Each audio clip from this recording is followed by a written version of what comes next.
সবার প্রতি আন্তরিক কৃতজ্ঞতা। আলোচনা করতে চাই সাকিব আল হাসান, লিটন কুমার দাস এবং আমার অতি প্রিয় জাকের আলী অনিককে নিয়ে। তার আগে আপনাদের সবাইকে জানাতে চাই আজকে আমার অতি প্রিয় সাবেক বিসিবি সভাপতি ফারুক আহমেদের জন্মদিন। ফারুক ভাই, আসসালামু আলাইকুম, হ্যাপি বার্থডে। আপনার যদি সুযোগ থাকে ফারুক ভাই, আপনার সাথে কেক খেতে চাই, আজকে হোক আগামীকাল হোক যেদিনই হোক, জন্মদিনে সরাসরি একটা দেখা হলো আমাদের। যাই হোক, যে আলোচনাটা করছি সেটা হচ্ছে সাকিব আল হাসান, লিটন কুমার দাস এবং জাকের আলী অনিক। ফারুক ভাইয়ের জন্মদিনে আবারও শুভেচ্ছা জানাচ্ছি। এই আলোচনায় আজকে গুরুত্বপূর্ণ পাঠ, কদিন থেকেই বাংলাদেশ ক্রিকেট বোর্ডে ফারুক ভাই এবং ফারুক ভাইয়ের মতো যারা রয়েছে, দায়িত্বে রয়েছে, তারা একটা আওয়াজ দেওয়ার চেষ্টা করেছিল সাকিব আল হাসানকে বাংলাদেশ দলে তারা চায়, সাকিব আল হাসানকে তারা খেলাতে চায়। সাকিব আল হাসানকে খেলানোর ক্ষেত্রে বাংলাদেশ ক্রিকেট বোর্ড সরকারের দ্বারস্থ হয়েছে।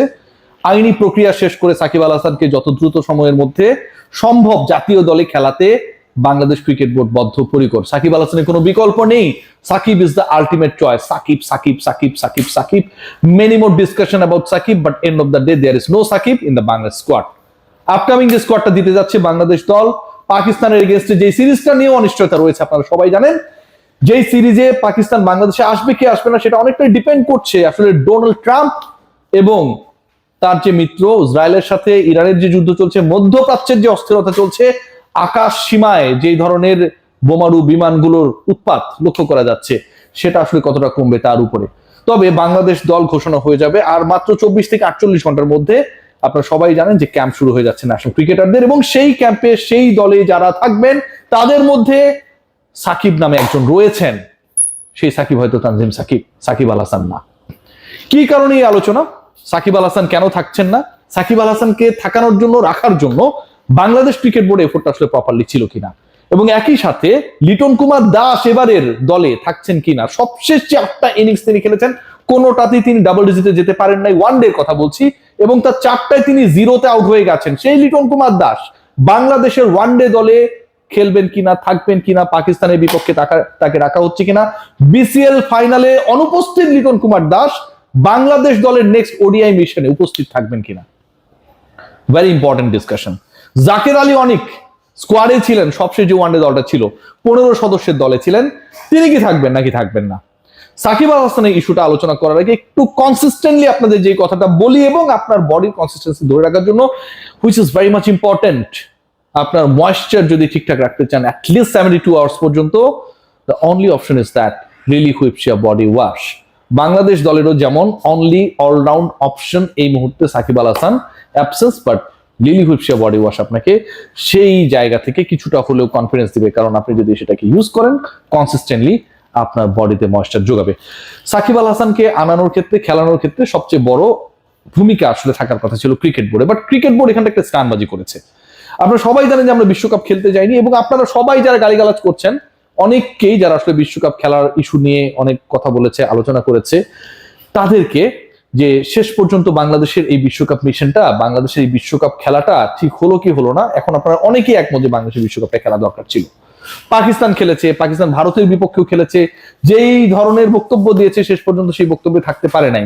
বাংলাদেশ যে বিশ্বকাপে খেলে নাই, সেই ব্যর্থতাকে ঢাকার জন্য আমিনুল ইসলাম বুলবুলের বোর্ড কি করলো, সাকিব আল হাসান ইস্যুটাকে সামনে নিয়ে আসলো। হুট করে, there were no discussions, but হুট করে নিয়ে আসা হলো যে সাকিব আল হাসানকে আমরা চাই, আমরা সরকারের সাথে নেগোশিয়েট করতে চাই, পরের সিরিজে সাকিব আল হাসানকে আমরা খেলাতে চাই। হুট করে কি আপনি চাইলে এটা হয়ে যাবে? এই ক্রিকেট বোর্ড অথবা এর আগের যে ক্রিকেট বোর্ড ছিল, সেই ক্রিকেট বোর্ড তো আরো বেশি পাওয়ারফুল ছিল, কারণ তখন সাকিব আল হাসানকে যারা খেলাতে চায় নাই, সাকিব আল হাসানকে যারা বাংলাদেশ দল থেকে অমিট করতে চেয়েছে, তাদের সাথেই তো বাংলাদেশ ক্রিকেট বোর্ডের সরাসরি একটা লিয়াজো, একটা অ্যাফিলিয়েশন ছিল। সেই সময়টায়, সেই সময়ের ক্রিকেট বোর্ড কিন্তু কোনোভাবেই আসিফ নজরুল বলুন আর আসিফ মাহমুদ সজীব ভুঁইয়া বলুন, তাদের কারো কাছে সাকিব আল হাসানকে তারা চায় সেই বক্তব্য কেউ দেয় নাই। আসিফ মাহমুদ সজীব ভুঁইয়া যে ইলেকশন দিয়ে গেছে বিতর্কিত ভাবে, যে ক্রিকেট বোর্ড ইলেক্টেড হয়েছে, আমিনুল ইসলাম বুলবুল, ফারুক আহমেদ, আসিফ আকবরা, যে ক্রিকেট বোর্ডের ডিরেক্টর বর্তমানে রয়েছেন, তারা কিন্তু আসলে আগের দুই আসিফের কাছে সেই আবেদনটা করে নাই যে সাকিবকে আমরা চাই। যদি সেই আবেদন করা হতো এবং সেই প্রসেস, সাকিবের মামলা নিয়ে প্রসেসটা যদি তখন শুরু হতো, 1 মাস আগে শুরু হতো, 2 মাস আগে শুরু হতো, আজকে বাংলাদেশের বিপক্ষে যে পাকিস্তান খেলবে সেই সিরিজে সাকিব আল হাসান এভেলেবেল থাকতেন। আপনি সাকিবের মামলার যে প্রসেস, সেই প্রসেস আপনি মানে কাগজপত্র পৌঁছানোর যে কর্মকাণ্ড, সেটা আপনি করেছেন হচ্ছে ফেব্রুয়ারির শেষে, এবং তারপরে শুক্রবার গেছে, শনিবার গেছে, রোববারে করে নতুন আলোচনা শুরু হয়েছে, আর এরপরে হচ্ছে ঈদের আলোচনা, এবং মাত্র 3-4 দিন সরকার সময় পেয়েছে সাকিবকে এর মধ্যে হচ্ছে বলে দিতে হবে সাকিব আল হাসান তুমি বাংলাদেশে এসে খেলো। এটা কি পসিবল? সাকিব আল হাসানকে যদি বাংলাদেশে খেলানোর প্রসেস করা হয়, লিগ্যাল প্রসিডিউরগুলোকে সমাধান না করে, তাহলে আপনার বিএনপি সমালোচনা করবেন কেন এই সুবিধাটা দেওয়া হলো। আবার সাকিব আল হাসান এই প্রসেসগুলো যদি সমাধান না করা হয়, তাহলে আপনারা বলবেন, মানে যদি করা হয় যে সাকিব আল হাসানকে এত দ্রুত কেন খেলানো হচ্ছে, তার মানে সাকিব হেটার্স যারা তারা বলবে যে এই কাজটা তো ঠিক হয় নাই। সো এই যে একটা dual stance, Bangladesh cricket board last মোমেন্টে শুধুমাত্র বিশ্বকাপ খেলার ব্যর্থতাকে ঢাকার জন্য সাকিব আল হাসান ইস্যু নিয়ে আসলো, এবং 15-20 দিন সময়ের মধ্যে সেই আলোচনা অনেক বেশি বেগবান হলো, গতি পেল, এবং মাত্র 3-4 দিন আগে সেই পেপারস গুলো সরকারের কাছে গেল। এখন সাকিব আল হাসান শেষ পর্যন্ত বাংলাদেশ দলে সিলেক্টেড হওয়ার মতো কোনো ধরনের ডিসিশন মেক করার অবস্থায় সরকার নেই। সাকিব আল হাসান বাংলাদেশ স্কোয়াডে নেই। লিটন কুমার দাসকে খেলানো হবে কি হবে না, আমি বলছিলাম যে 8টা ওয়ানডেতে 4টায় 0 করেছেন। সবশেষ যে ওয়ানডে সিরিজ গুলো ছিল লিটন কুমার দাস যেগুলোতে অ্যাপিয়ার্ড হয়েছিলেন, his performance was totally worst. Liton Kumar Das কি ড্রপ হতে যাচ্ছেন? Never ever. You need Liton Kumar Das there. Liton Kumar Das out of form ছিলেন, বাট লিটন কুমার দাসকে আপনার দলে প্রয়োজন, এবং লিটন কুমার দাসকে এমন অবস্থায় প্রয়োজন যখন Bangladesh team management they are right now thinking that লিটনকে মিডল অর্ডারে খেলানো যায় কি না, really they are thinking like that. এবং লিটনের সেই ব্যাটিং অর্ডারটা হতে পারে নাম্বার 4। লিটন কুমার দাস সবশেষ সিরিজে ইনজুরির কারণে মিস করা লিটন কুমার দাস আপকামিং সিরিজে 11-এ এবং একই সাথে স্কোয়াডে থাকছেন, এবং সেখানটায় প্রবাবল যে ডিসিশনটা মেক করা হতে পারে যে লিটনের ব্যাটিং অর্ডার হয়তো নাম্বার 4 হতে যাচ্ছে, despite he was failure in his last 8 innings, যেখানটায় তিনি প্রত্যেকটাতে সিঙ্গেল ডিজিট আউট হয়ে গিয়েছিলেন। তাহলে বাদ পড়বে কে? বাদ পড়বে হচ্ছে আপনাদের প্রিয়, আমাদের প্রিয় জাকের আলী অনিক। নূর হাসান সোহানকে বাদ দেওয়ার কোনো সম্ভাবনা আপাতত নেই। জাকের আলী অনিক তাকে সম্ভবত বাদ দেয়া হচ্ছে, এবং তার জায়গাটা রিপ্লেসমেন্ট হিসেবে Liton Kumar Das is going to be the part of the squad.